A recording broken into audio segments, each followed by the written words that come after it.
Hi friends, welcome to our channel. ఈరోజు వీడియోలో మనం 5th క్లాస్ మన పరిసరాలకి సంబంధించి 14th, 15th, 16th లెసన్స్ నేర్చుకుందాం. 14th లెసన్ మన దేశం ప్రపంచం. భారతదేశంలో 29 రాష్ట్రాలు, 7 కేంద్రపాలిత ప్రాంతాలు ఉన్నాయి. భారతదేశ రాజధాని న్యూఢిల్లీ. వైశాల్యం పరంగా ప్రపంచంలో భారతదేశం 7వ స్థానంలో ఉంది. భారత్కి మధ్యగా వింధ్య, సాత్పురా పర్వతాలు ఉన్నాయి. అపారమైన జ్ఞాన సంపదకు నిలయమైన వేదాలు, ఉపనిషత్తులు, ఇతిహాసాలకి పుట్టినిల్లు మన దేశం. వైశాల్యం పరంగా మన దేశం ఎన్నో స్థానంలో ఉందండి? వైశాల్యం పరంగా ప్రపంచంలో 7వ స్థానంలో ఉంది. శాంతిని బోధించే జైన, బౌద్ధ మతాలు మన దేశంలోనే రూపుదిద్దుకున్నాయి. ఆర్యభట్ట, వరాహమిహిరుడు, చరకుడు, సుశ్రుతుడు, పతంజలి మొదలైన ఎందరో ఋషులు గణిత, ఖగోళ, యోగ, వైద్య, విజ్ఞాన శాస్త్రాలలో ప్రపంచానికి అద్భుతమైన జ్ఞానాన్ని అందించారు. అనేక రాష్ట్రాలు, అనేక భాషల్లో రాజ్యాంగం గుర్తించినటువంటి భాషలు 22. వివిధ భూస్వరూపాలు, భిన్న సంస్కృతి సంప్రదాయాల సమ్మేళనంతో భారతదేశం భిన్నత్వంలో ఏకత్వాన్ని చూపుతూ ఉపఖండంగా ఉంది. మన రాజ్యాంగం గుర్తించినటువంటి భాషలు ఎన్నండి? 22 భాషలు. భారతదేశం నైసర్గిక మండలాలు ఏంటంటే 6. తూర్పు భారతదేశం, పశ్చిమ భారతదేశం, ఉత్తర భారతదేశం, ఇవి 3 అండి. ఫస్ట్ తూర్పు భారతదేశం తెలుసుకుందాం. తూర్పు భారతదేశం ఏ ప్రాంతాల్లో ఉందండి? తూర్పు భారతదేశం అని ఏ ప్రాంతాలను అంటారండి? బీహార్, జార్ఖండ్, ఒడిషా మరియు పశ్చిమ బెంగాల్, ఈ 4 ప్రాంతాలు తూర్పు భారతదేశంలోకి వస్తాయండి.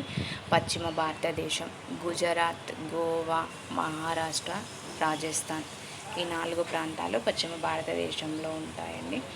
ఉత్తర భారతదేశం జమ్మూ కాశ్మీర్, హిమాచల్ ప్రదేశ్, ఉత్తరాంచల్, ఉత్తరప్రదేశ్, పంజాబ్, హర్యానా, ఈ 6 ప్రాంతాలు ఉత్తర భారతదేశంలో ఉండండి. న్యూఢిల్లీ కూడా ఉత్తర భారతదేశ పరిధిలోకి వస్తుందండి. న్యూఢిల్లీ దేశ రాజధాని హోదా కలిగినటువంటి కేంద్రపాలిత ప్రాంతం.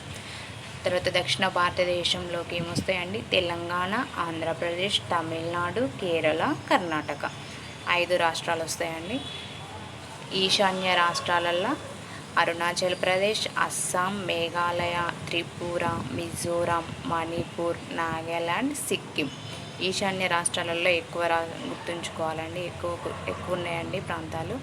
అరుణాచల్ ప్రదేశ్, అస్సాం, మేఘాలయ, త్రిపుర, మిజోరాం, మణిపూర్, నాగాలాండ్, సిక్కిం, ఇవన్నీ ఈశాన్య రాష్ట్రాలండి. మధ్య భారతదేశంలో మధ్యప్రదేశ్, ఛత్తీస్గఢ్ 2 వస్తాయండి.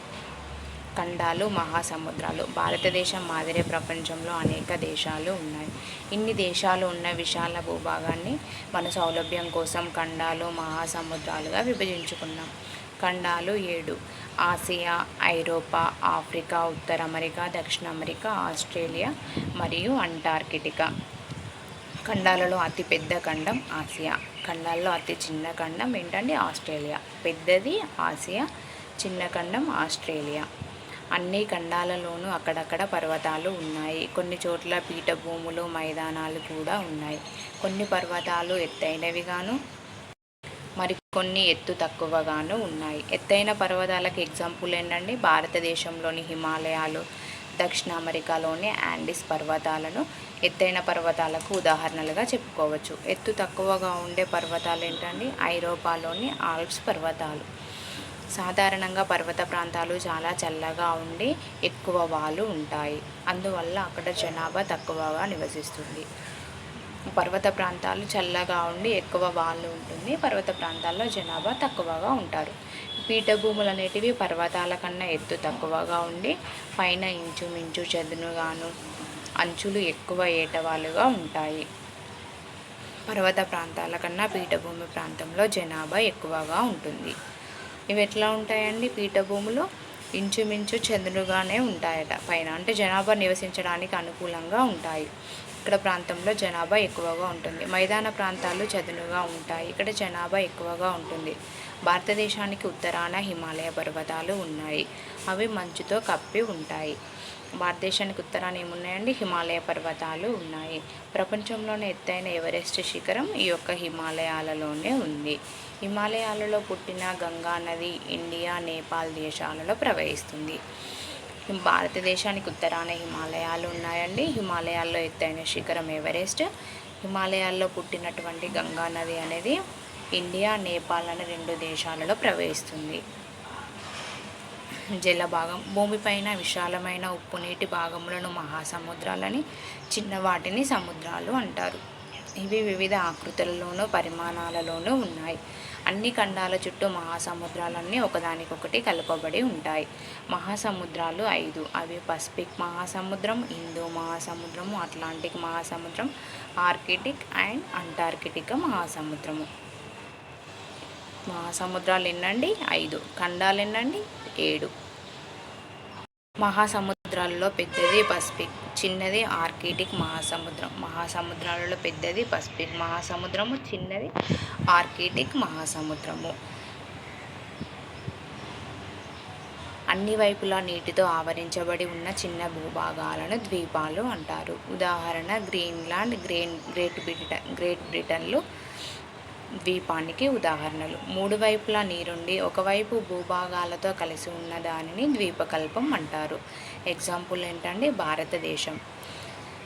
ద్వీపం అంటేనేమో 4 సైడ్స్ నీటితో ఆవరించబడి ఉంటుందని. Example Greenland, great Britain. 3 వైపులా నీరుండి ఒకవైపు మాత్రమే భూమితో కలిసి ఉన్నదాన్ని ద్వీపకల్పం అంటారు. ఎగ్జాంపుల్ మన భారతదేశం. భూమిపై 75% భూమి ఉపరితలం జలంతో కప్పబడి ఉంటుంది. నీటి చక్రం. సముద్రాలు, సరస్సులు, మొక్కల నుండి నీరు ఆవిరి కావడం. ఈ ఆవిరి పైకి ఆవిరి రూపంలో వెళ్ళినటువంటి నీరు మేఘాలుగా మారడం. ఈ మేఘాలు చల్లబడి వర్షంగా కురవడం. వర్షం అనేది భూమి యొక్క ఉపరితలంపై పడడం. ఈ ప్రాసెస్ని నీటి చక్రం అంటారు. ఈ ప్రక్రియలో నీరు ఆవిరిగా మారి మరల నీరుగా మారుతూ ఉంటుంది. మహాసముద్రాలలో కొన్ని ప్రదేశాలలో లోతైన గుంతలు ఏర్పడతాయి. వీటిలో కొన్ని ప్రాంతాలు 10,000 మీటర్ల కన్నా లోతైనవిగా ఉంటాయి. హిమాలయ పర్వతాలు కూడా ఈ సముద్రాలలో మునిగిపోయేంత గుంతలు ఉంటాయి. మహాసముద్రాల లోపల ఎత్తైన పర్వత శ్రేణులు కూడా ఉన్నాయి. ఈ పర్వతాల శాఖలు అట్లాంటిక్, పసిఫిక్ మరియు హిందూ మహాసముద్రాలలో వ్యాపించి ఉన్నాయి. ఈ యొక్క పర్వత శాఖల యొక్క మొత్తం పొడవు 65,000 కిలోమీటర్ల వరకు ఉంటుంది. ఇవి భూమిపైన అత్యంత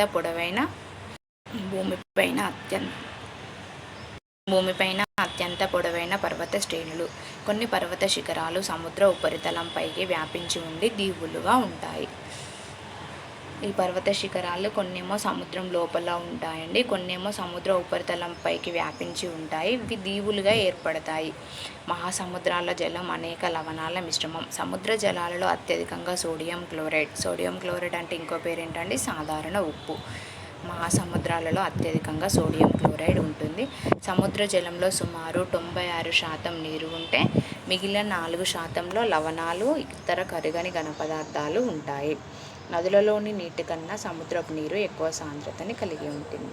సముద్రంలో 96% నీరు ఉంటే మిగిలినటువంటి 4% ఇందులో లవణాలు, ఇతర కరగని ఘనపదార్థాలు ఉంటాయండి. సముద్రపు నీరు ఎక్కువగా సాంద్రతని కలిగి ఉంటుంది, ఎందుకంటే అది ఎక్కువగా ఉప్పుగా ఉంటుంది కాబట్టి ఎక్కువ సాంద్రతని కలిగి ఉంటుంది. 15th లెసన్ మన రాజ్యాంగం. ప్రజల అవసరాలు గుర్తించి వారికి సేవలు అందించడానికి గ్రామానికి సర్పంచ్, మండలానికి మండల పరిషత్ అధ్యక్షులు, జిల్లాకు జిల్లా పరిషత్ అధ్యక్షులు, రాష్ట్రానికి ముఖ్యమంత్రి, దేశానికి ప్రధానమంత్రి ఉంటారు. వీరంతా ఆయా స్థాయిల్లో ప్రజాపాలన చేయడానికి, పాలన ఎలా చేయాలో తెలియజేయడానికి అనేక నియమ నిబంధనలతో కూడిన అతి పెద్ద గ్రంథం ఉంటుందండి. దానినే భారత రాజ్యాంగం అంటారు. మన దేశంలోని ప్రజలందరూ రాజ్యాంగం ప్రకారం నడుచుకోవాలి. బ్రిటిష్ వలస పాలన నుండి స్వాతంత్రం వచ్చిన తర్వాత డాక్టర్ బాబు రాజేంద్ర ప్రసాద్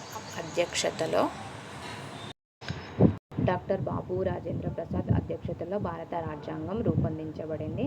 ఆయనే మన దేశానికి మొట్టమొదటి రాష్ట్రపతి. 1947లో స్వాతంత్రం వచ్చినప్పుడు మనం ఎలాంటి జీవనం గడపాలి, మన పౌరులకి ఎలాంటి హక్కులు, బాధ్యతలు ఉండాలి, మనల్ని మనం ఎలా పరిపాలించుకోవాలి, వీటికి సంబంధించిన అన్ని విషయాలను ఒక పుస్తకం రూపంలో రాసుకోవాలని భావించారు. దీనికోసం ఎన్నోసార్లు సమావేశమై సుదీర్ఘంగా చర్చించి కొంతమంది మేధావులతో రాజ్యాంగ రచనా కమిటీని ఏర్పాటు చేయడం జరిగింది. ఈ రచనా కమిటీకి చైర్మన్గా డాక్టర్ భీమ్రావ్ బాబాసాహెబ్ అంబేద్కర్ను నియమించారు. రచనా కమిటీ చైర్మన్గా ఎవరిని నియమించారండి? డాక్టర్ భీమ్రావ్ బాబాసాహెబ్ అంబేద్కర్ని నియమించారు. ఈ కమిటీ ప్రపంచంలోని వివిధ దేశాల రాజ్యాంగాలన్నింటినీ అధ్యయనం చేసి అతి గొప్పదైన రాజ్యాంగాన్ని రూపొందించింది. ఇది 1950 జనవరి 26వ తేదీ నుండి అమల్లోకి వచ్చింది. మన రాజ్యాంగం ఎప్పటి నుంచి అమల్లోకి వచ్చిందండి? 1950 జనవరి 26 నుంచి అమల్లోకి వచ్చింది. ఆ రోజునే మనం గణతంత్ర దినోత్సవం రిపబ్లిక్ డేగా జరుపుకుంటున్నాం. రాజ్యాంగంలో మనం అంగీకరించిన నియమాలు, ప్రజల హక్కులు, బాధ్యతలు పొందుపరిచారు. వీటిలో అవసరమైతే కొన్ని అంశాలను మార్చుకోవడానికి వీలు ఉంటుంది. ప్రజలు మార్పులకు సమ్మతి తెలిపినప్పుడే వారి ఆకాంక్షల మేరకి రాజ్యాంగాన్ని సవరిస్తారు. రాజ్యాంగాన్ని సవరించే అవకాశం కూడా ఉంటుందండి. కానీ అది ప్రజలు ఒకవేళ సమ్మతి ఉన్నప్పుడు మాత్రమే, ప్రజలు మార్పులకు సమ్మతి ఇచ్చినప్పుడు మాత్రమే మనం రాజ్యాంగాన్ని సవరించుకునే అవకాశం ఉంటుంది. మనది ప్రపంచంలో అతిపెద్ద లిఖిత రాజ్యాంగం. కొన్ని దేశాలకు లిఖిత రాజ్యాంగం లేదు. ఎలాంటి దేశాలకు లేదంటే బ్రిటన్ వంటి కొన్ని దేశాలకు లిఖిత రాజ్యాంగం లేదు.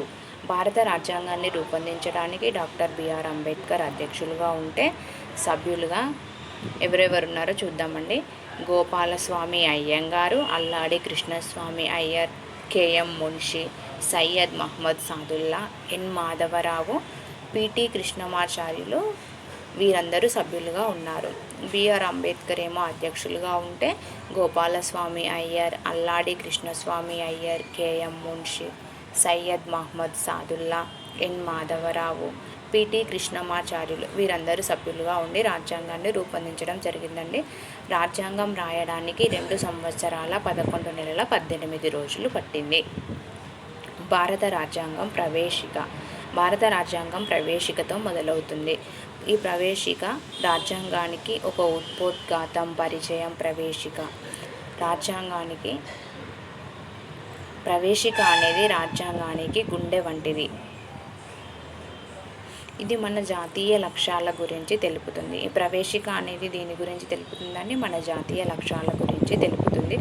భారత రాజ్యాంగ ప్రవేశిక ఇక్కడ చూద్దామండి. ప్రవేశికలోని అంశాలు ఏంటియో చూద్దాం. భారతదేశ ప్రజలమైన మేము భారతదేశాన్ని సర్వసత్తాక, సామ్యవాద, లౌకిక, ప్రజాస్వామ్య, గణతంత్ర రాజ్యంగా నిర్మించుకోవడానికి పౌరులందరికీ సాంఘిక, ఆర్థిక, రాజకీయ న్యాయాన్ని, ఆలోచన, భావ ప్రకటన, విశ్వాసం, ధర్మం, ఆరాధనలో స్వాతంత్రాన్ని, అంతస్తుల్లోనూ అవకాశాల్లోనూ సమానత్వాన్ని చేకూర్చుటకు, వారందరిలో పెంపొందించుటకు, వ్యక్తి గౌరవాన్ని, జాతీయ సమైక్యతను సంరక్షిస్తూ సౌభ్రాతృత్వాన్ని పెంపొందించుకోవడానికి 1949 నవంబర్ 26న మన రాజ్యాంగ పరిషత్తులో ఎంపిక చేసుకొని శాసనంగా రూపొందించుకున్న ఈ రాజ్యాంగాన్ని మాకు మేమే ఇచ్చుకున్నాం. రాజ్యాంగాన్ని ఎప్పుడు ఎంపిక చేసుకోవడం జరిగిందండి? 1949 నవంబర్ 26న. ఇదంతా రాజ్యాంగ ప్రవేశికలోని అంశాలండి. ఇవి కూడా చూసుకోండి. ప్రవేశికలోని పదాలు, వాటి భావనలు. ఫస్ట్ వన్, భారతదేశ ప్రజలమైన మేము అంటే, మన భారతదేశంలో ఉన్న పిల్లలు, పెద్దలు అందరూ అని అర్థం. రెండవది, సర్వసత్తాక, సామ్యవాద, లౌకిక, ప్రజాస్వామ్య, గణతంత్ర రాజ్యం అంటే ఏమిటంటే, మన భారతదేశాన్ని సర్వసత్తాక, సామ్యవాద, లౌకిక, ప్రజాస్వామ్య, గణతంత్ర రాజ్యంగా రూపొందించుకోవాలని ఒక సమిష్టి నిర్ణయం తీసుకొని ప్రవేశికలో పొందుపరిచారు. 2011 జనాభా లెక్కల ప్రకారం మన దేశ జనాభా 121 కోట్లు. భారతదేశంలో 1652 భాషలు ఉన్నాయి. మన రాజ్యాంగం 22 భాషలని గుర్తించింది. సర్వసత్తాక అంటే అనగా మన దేశం గురించి మనం ఏం చేయాలన్నా మనమే ఆలోచించి నిర్ణయం తీసుకుంటాం. కానీ మనం ఏం చేయాలో ఏ ఇతర దేశం చెప్పడానికి వీల్లేదు. కానీ మనం వాణిజ్యం, విద్య, మంచి సంబంధాల కోసం ఇతర దేశాలతో సంప్రదింపులు జరిపి ఒప్పందాలు చేసుకోవచ్చు. మన దేశం గురించి ఏం చేయాలనే నిర్ణయాలని సొంతంగా మనమే తీసుకుంటామండి. ఏ ఇతర దేశం చెప్పడానికి వీల్లేదు. కానీ వాణిజ్యం, విద్య లాంటి విషయాలకు సంబంధించి ఇతర దేశాలతో సంప్రదింపులు చేసుకోవచ్చు. సామ్యవాదం అనగా దేశ ప్రజలందరూ కలిసి సంపదలు సృష్టించి ఆ సంపదను అందరూ సమానంగా అనుభవించాలి. ఎలాంటి వివక్షతలు లేకుండా అందరూ అన్ని సౌకర్యాలను సమానంగా పొందాలి. ఇది సామ్యవాదం అండి. అందరూ కలిసి సృష్టించినటువంటి సంపద ఏదైతే ఉంటుందో దాన్ని అందరూ సమానంగా అనుభవించాలి. ఎలాంటి వివక్షతలు లేకుండా అన్ని సౌకర్యాలను పొందాలి. లౌకిక రాజ్యం అనగా మత ప్రమేయం లేని రాజ్యం. అంటే ప్రభుత్వానికి ఏ మతంతో సంబంధం ఉండదు. ప్రభుత్వం ఏ ఒక్క మతానికి ప్రాధాన్యత ఇవ్వదు. ప్రతి పౌరునికి తనకు నచ్చిన మతాన్ని అవలంబించడానికి పూర్తి స్వేచ్ఛ ఉంటుంది. మత ప్రాతిపదికన ప్రభుత్వాలు ఏర్పడవు. మత ప్రమేయం లేని రాజ్యం లౌకిక రాజ్యం అండి. అంటే ఇది మతానికి ఇంపార్టెన్స్ ఇవ్వదండి. ప్రతి పౌరుడు తనకు నచ్చిన మతాన్ని స్వీకరించవచ్చు. భారతదేశంలో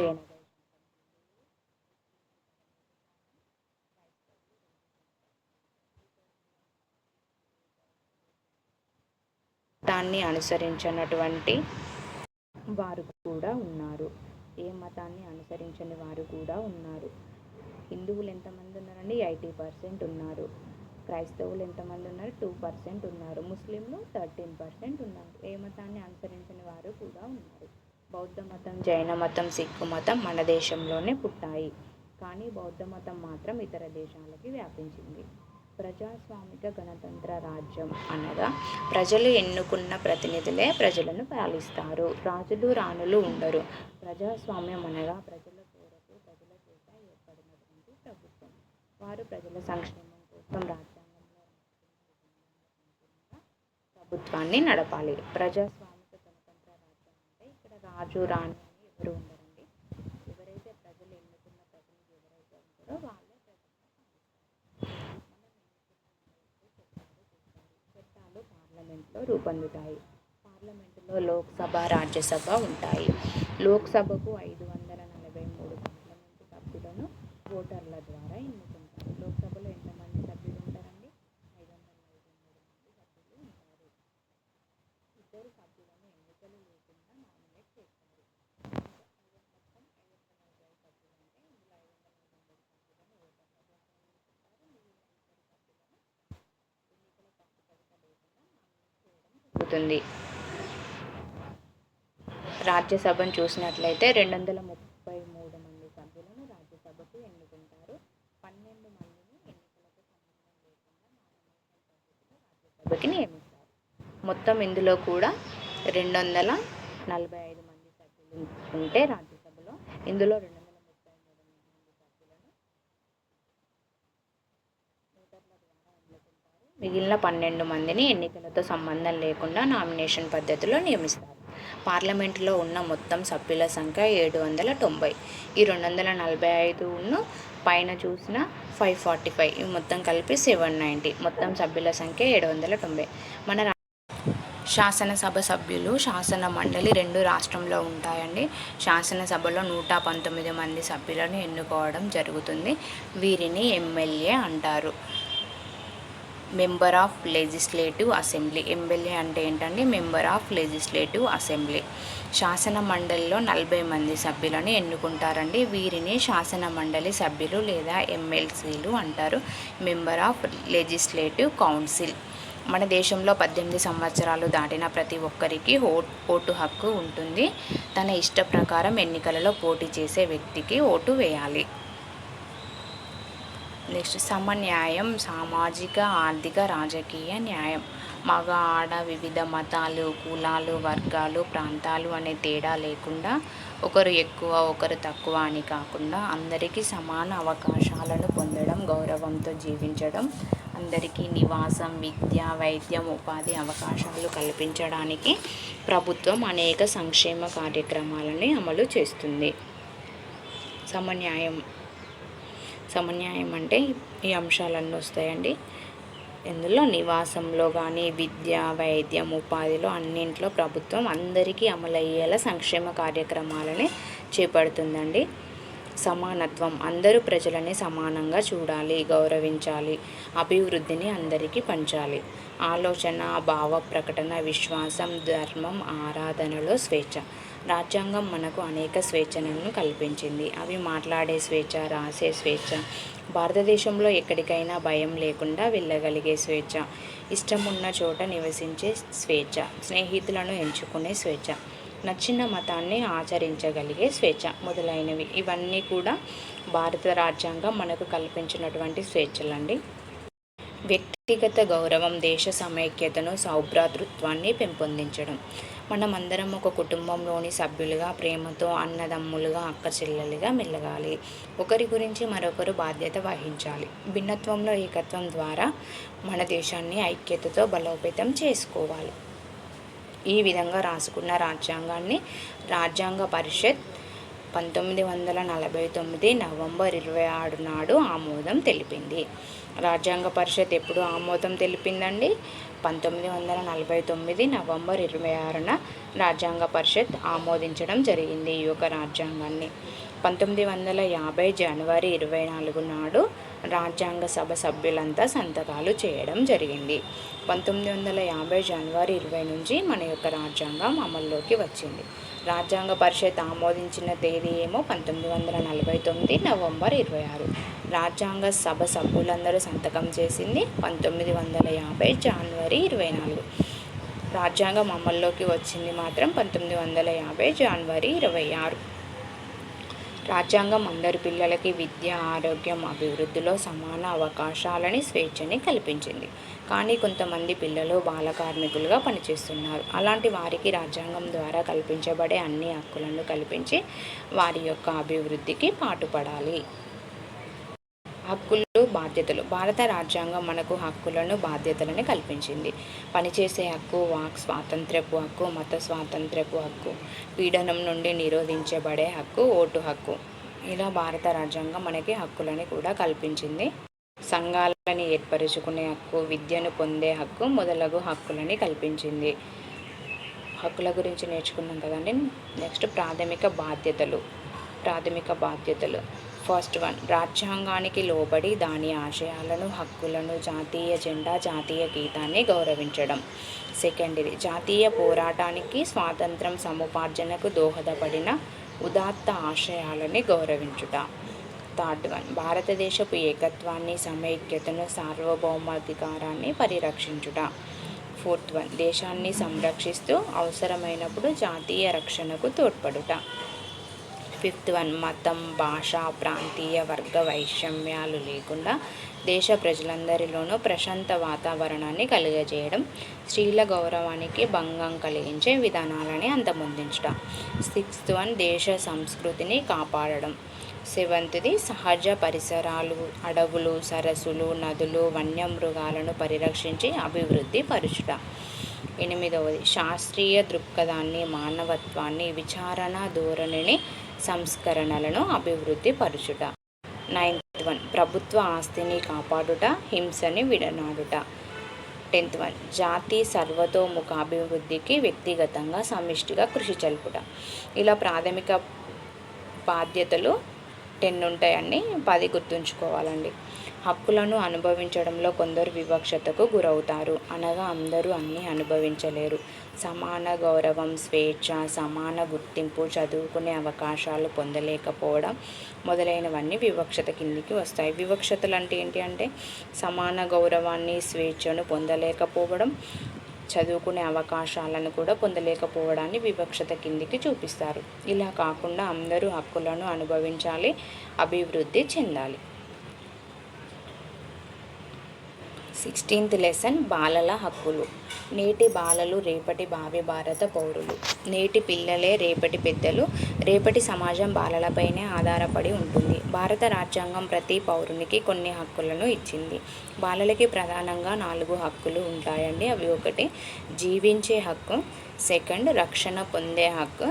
3, అభివృద్ధి చెందే హక్కు. 4, భాగస్వామ్య హక్కు, అంటే దేనిలోనైనా పాల్గొనే హక్కు.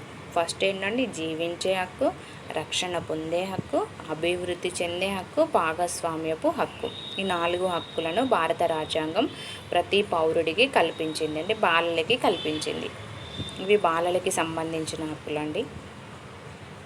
ఈ పై 4 హక్కుల్లో భాగంగా బాలలు అనేక హక్కులను కలిగి ఉన్నారు. అది ఫస్ట్ సంపూర్ణ ఆరోగ్యాన్ని పొందే హక్కు, పరిశుభ్రమైన తాగునీరు హక్కు, త్రాగునీటిని తీసుకునే హక్కు, తల్లిదండ్రుల సంరక్షణలో ఉండే హక్కు, సంఘంగా నిర్వహించుకునే హక్కు, కోరుకున్న పేరు కలిగి ఉండే హక్కు, పోషకాహారం పొందే హక్కు, జీవించే హక్కు, లైంగిక వేధింపుల నుండి విముక్తి పొందే హక్కు. లైంగిక వేధింపులు అంటే శారీరకంగా కానీ మానసికంగా కానీ.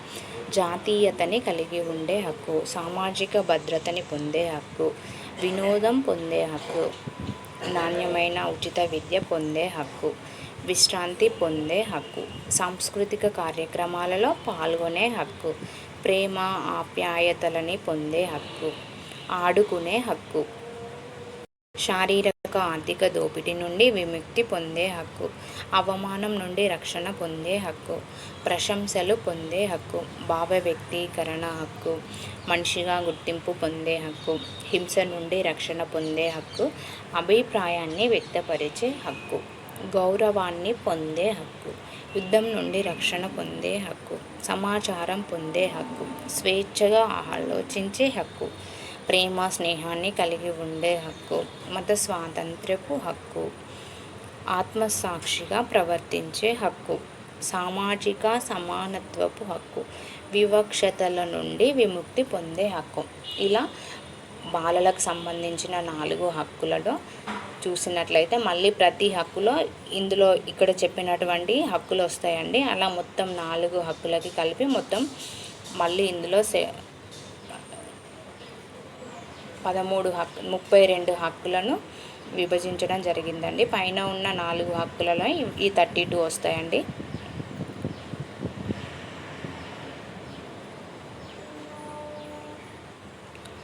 నెక్స్ట్ బాలల పార్లమెంటు.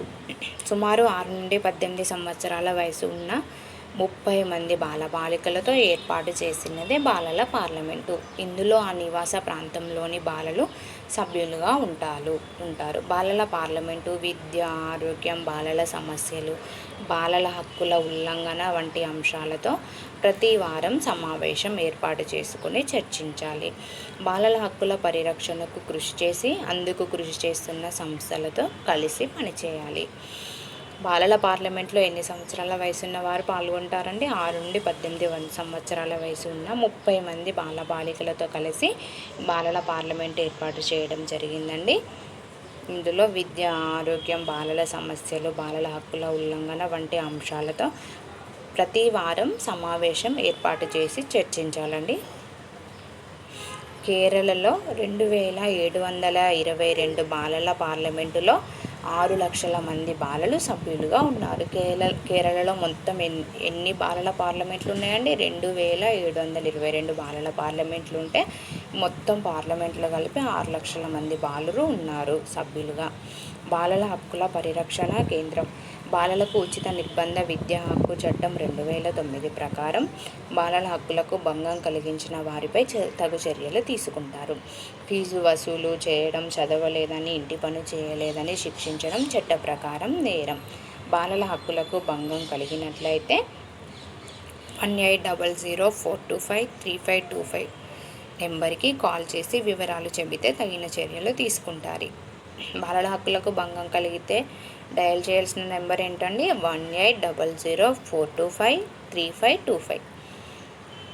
ఇది ఉచిత సర్వీసు. ఇది హైదరాబాద్లోని సమగ్ర శిక్షా కార్యాలయంలో ఉంది. ప్రతి పాఠశాలలో బాలల హక్కుల పరిరక్షణ క్లబ్లు ఏర్పాటు చేయాలి. ప్రతి నెల సమావేశం ఏర్పాటు చేసుకొని బాలల హక్కులకి భంగం కలగకుండా బాలల అవసరాలు తీర్చడం ఈ క్లబ్ యొక్క ముఖ్యమైన పనులు. బాలల హక్కుల పరిరక్షణ క్లబ్ ఏర్పాటు చేసి ప్రతి నెల సమావేశం ఏర్పాటు చేయాలి.